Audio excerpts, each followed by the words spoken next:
Hello, in this video I would like to introduce you to the new Aquajet 144.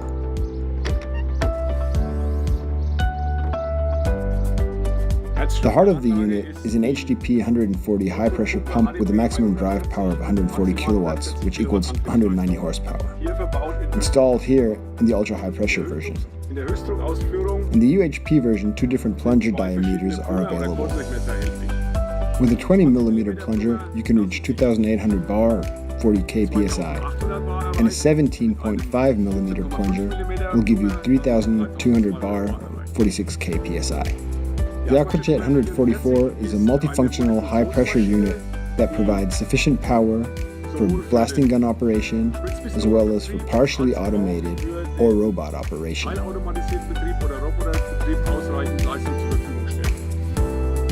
The high-pressure pump is driven by a smooth-running 6-cylinder Deutz diesel engine with 160 kilowatt, which is approximately 20 kilowatt or 15% more than the pump requires.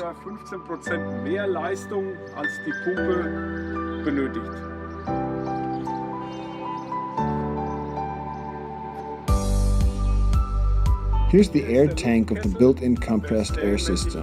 The compressed air system is required for the pneumatic bypass control system and is a standard feature.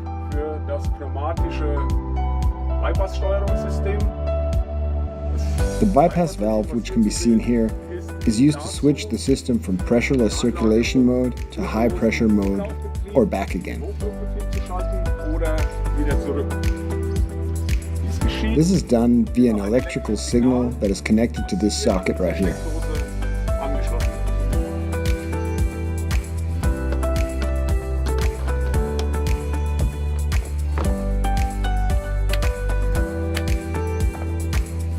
The signal comes from the spray gun or a key switch and tells the control high pressure on or off.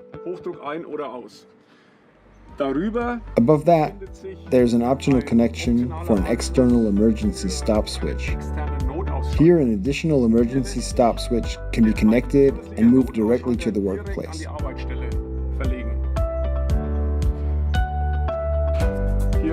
The main battery switch is located here below. The hood is equipped with LED interior lighting.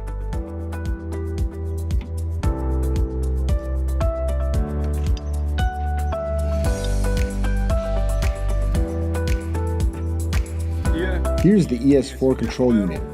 It has a 10-inch touchscreen and an additional external keypad suitable for construction sites, which allows access to the main functions. This additional keyboard enables the main functions to be operated even when wearing gloves. The user interface of the ES4 has been redesigned. More graphic elements are used, the operation has become more intuitive, and access to operating parameters, language settings, or the user menu is set via the touchscreen as before.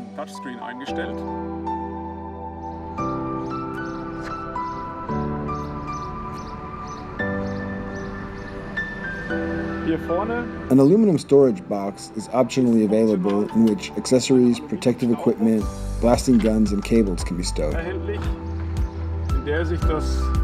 Einiges an Strahlzubehör, Schutzausrüstung, Pistolen, Kabel verstauen lässt.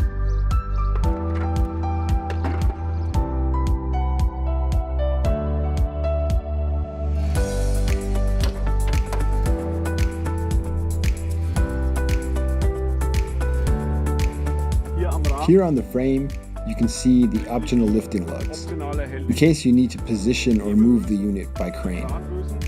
Falls die Maschine einmal verkrahnt werden sollte, ist es hiermit möglich. Another optional feature is the practical vise, which can be folded out.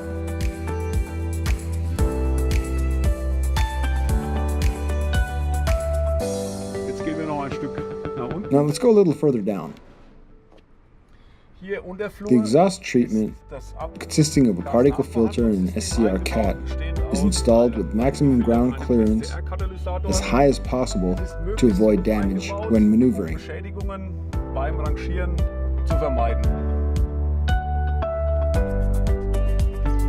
The sound-damped hood has also been revised.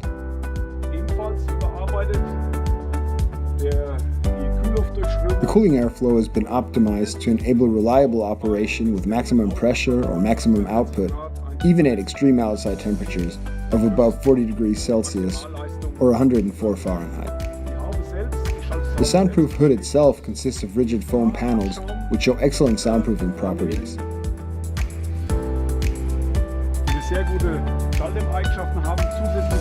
Additional foam rubber inside is no longer necessary.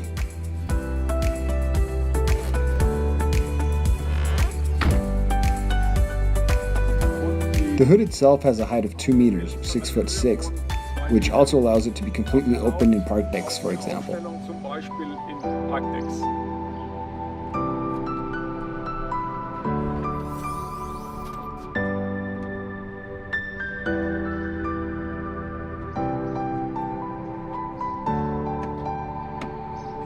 This is where the 100-liter, 26.4-gallon buffer tank is located.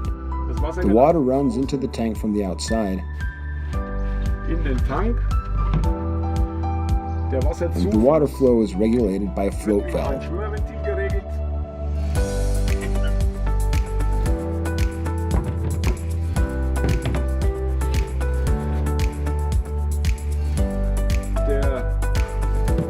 The buffer tank also serves to ensure that no water is wasted in pressureless circulation mode.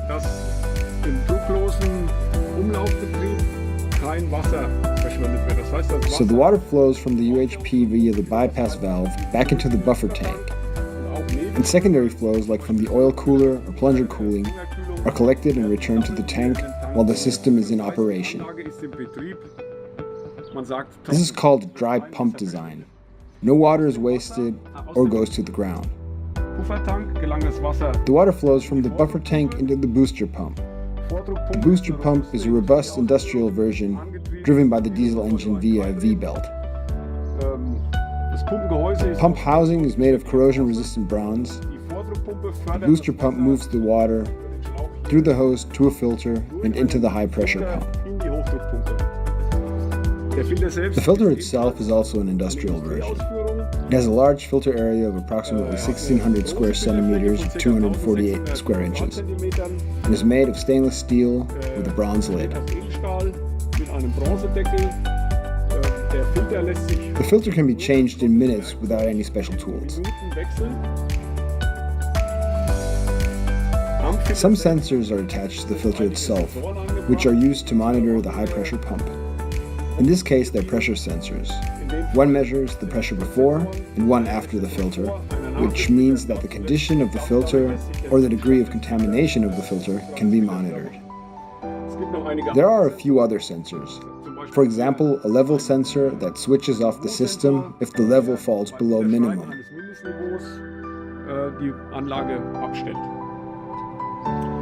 Here at the very back is the AdBlue tank, which is required for EU Stage 5 engines. Easy to fill, easily accessible.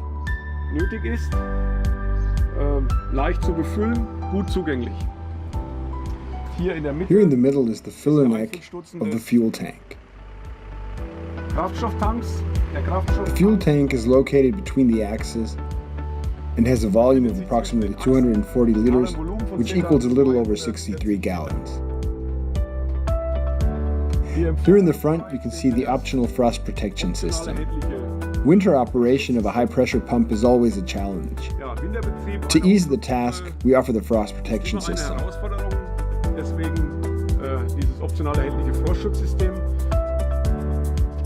By means of a membrane pump, the water-carrying parts of the high-pressure pump can be filled with antifreeze.